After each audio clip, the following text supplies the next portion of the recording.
Ya Ramazan çeksene. Vur. Bir daha. Vur.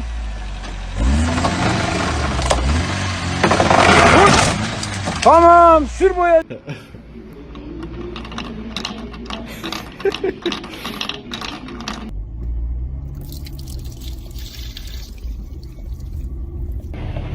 Okay, so they got a claw hammer, they got a tire iron, then a wrench that goes to like a water valve turn off.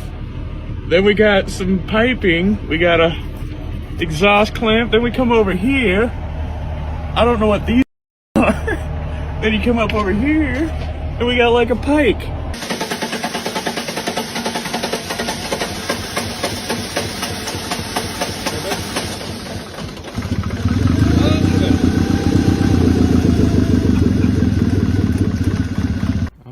Kurwa.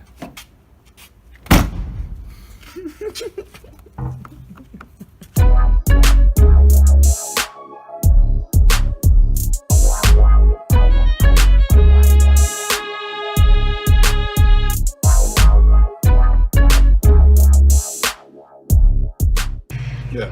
What do you call a man with a car on his head? A man with a car on his head.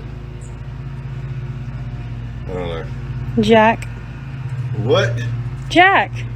You know, like a jack. Jesus. What up, guys? I'm back with another one. And no, we're not working on Chevy today. We're working on a Hyundai Elantra. San Pellegrino, salud. Damn, that's good. You know, I didn't spill down on the customer's engine. Look, I got the protector cover here, and I got my rag. Don't worry. So what's going on here is that this is a customer of mine. I do their oil changes, and yes, they still take their car to the dealer because they do major services at the dealer. I only do light maintenance. But at Hyundai, they wanted to change this discharge hose for $800. So they asked me for some advice, and I told them don't do it. And the only reason I say that is because I know we can do it for cheaper. I know for a fact. And thank you for the Pellegrino. I appreciate it. Shout out to Rock Auto for having this hose for $30. I usually like to do OEM parts, but this is the same hose, and Hyundai was charging $150. They're out of their mind. Okay, let's see if this is worth $800. So right there, there's one nut that's holding it. That's a 10 millimeter. And it goes straight down to the compressor, and there's a 12 millimeter bolt. And that's it. And then the one nut that's working on it is going to replace that for less than $800. Let's go. Really couldn't film this part, but once you crack that bolt loose, you can take it off by hand, and there it is. Up and out. There it is. Woo! This is blowing cold. Did the test drive, recheck for leaks. No other leaks were found. That's the quality service I provide. You know who I'm talking to, mister. And no, I'm not saying Hyundai's trying to rip them off. When you go to the dealer, you're also paying for the knowledge they know about the product. I'm just saying there's less expensive ways to fix a car. Happy Saturday. I'm out of here. Customer states, I just did my own brakes and now there's a noise. Please check and advise. Oh no! Oh shit. Customer states steering wheel back off center. Now to the right. Just to let y'all know, pimps mess up too. It's my fault. I see exactly what I did wrong. Boom. I'm back with another one. This is going to be on an 18 Chevy Equinox. This is going to be a fun one because someone was already in here. It came in because the check engine light's on and it's running rough. Oh, damn. Oh, damn. What did you do? Wow. This is not good. So I looked at what cylinders are misfiring. 1 and 3 are misfiring. This is the plug on 3. See that right there? A little wet. So I got an update on this vehicle. The advisor just came up to me and said, hey, the customer already changed their spark plugs. That would have been nice to know in the beginning. Oh yeah, another thing the advisor added, that the customer broke one of the spark plugs. Oh, I'm guessing it was on cylinder 3, so I decided to do a compression test. So check this out. No compression. So I guess the customer changed out his spark plugs because he had a misfire code and he thought the spark plugs was going to fix it. I don't discourage anyone from working on their car. I'm just going to tell you, just be careful, because if you drop something in these holes, man, you're pretty much done. top of this spark plug looks like it has like witness marks, like something's been hitting it. I don't know what I'm gonna find. I'm gonna have to sell a tear down. I'm not putting a bore scope in there. Yeah, it looks like this is gonna be a part 2. And if you guys are working on your cars, like I said, just be careful. I'm out of here.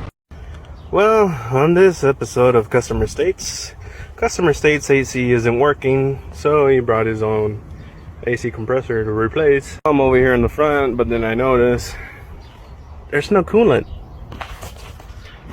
There's no noise coming from here. You ain't got no coolant, buddy. Well, the water pump seals has definitely seen better days. AC compressor belt, it's just a little cracked. Well, the compressor did turn on, but it looks like he still wants to change it. And this is how he has the... Yeah. Oh well. Also gonna change the water pump though. Also, one of the best coolant catch cans that you can have is an old gas tank cut in half. Works perfectly for the trucks. Tell me you work in the Rust Belt without actually telling me you work in the Rust Belt. I'll go first. This guy was a little stuck, so he tried to pound it off. And then this broke. Yay, rust. Hey, Bobby, can I borrow your car trailer? Yeah, not a problem. What are you gonna pull it with? Well, I'm gonna pull it with my RAV4. We got a 1 to a 2 to a 2-inch ball. This thing will pull that car trailer. On this episode of Customer States, I got an 03 GMC Envoy with the straight 6 in it, right? Got a misfire. Check engine lights on. That right there is going to be the coil hole. And that's all oil on top of the spark plug. Sir, I think I found your misfire. You're a little low on oil for your coil pack. Let me just top that off for you.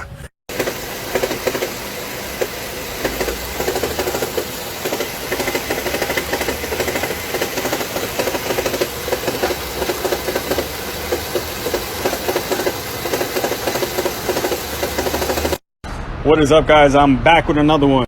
It's been a minute, but I've been busy. So what we're working on today is a 2014 Chevy Equinox. Customer states that if you let the vehicle sit for a long time and then you try to start it, the vehicle sputters and stalls. No check engine light. All right, let's start it. Check engine light is off. So they're right about that. No check engine light. Let's see if we can get it to stall. All right, here it is running. At any time now, it's gonna stall out.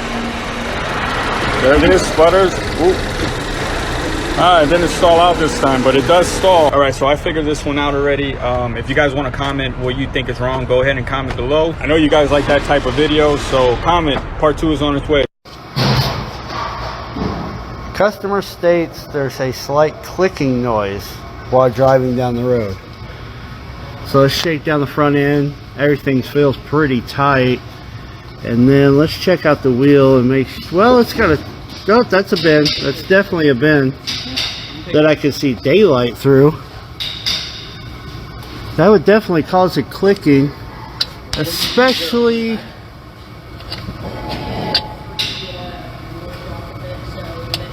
when it hits the strut. Customer brought in their 98 F-150 today. Claims their back brakes lock completely up and slide whenever you press the brakes. So we're gonna go take it apart and see what it needs. Well, we've got the side taken apart that is locking up. Nothing really out of the ordinary here that I can tell, other than the pads are really old, or the shoes that is. There's some cracking. Drums not overly grooved.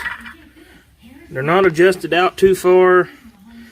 I don't know. We're going to see what the other side looks like. Alright, we've got the other side off. I had to persuade this side a little bit. And it's really, really hard to tell, but the pads or shoes are worn unevenly. One end is thicker than the other.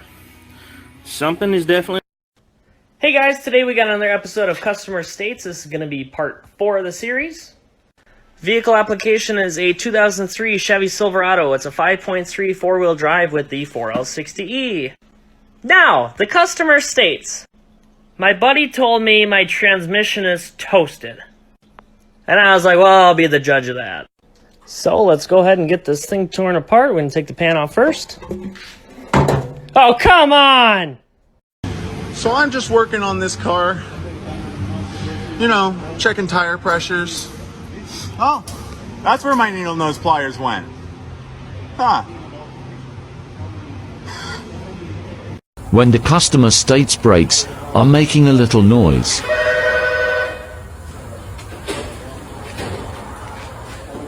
I'm sure they are, friend. I'm sure they are.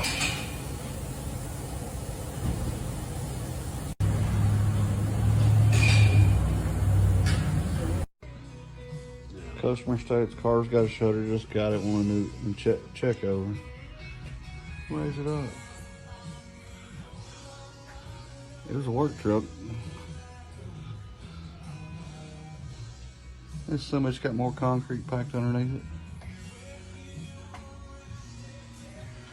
They even got a transmission issue. I wonder why.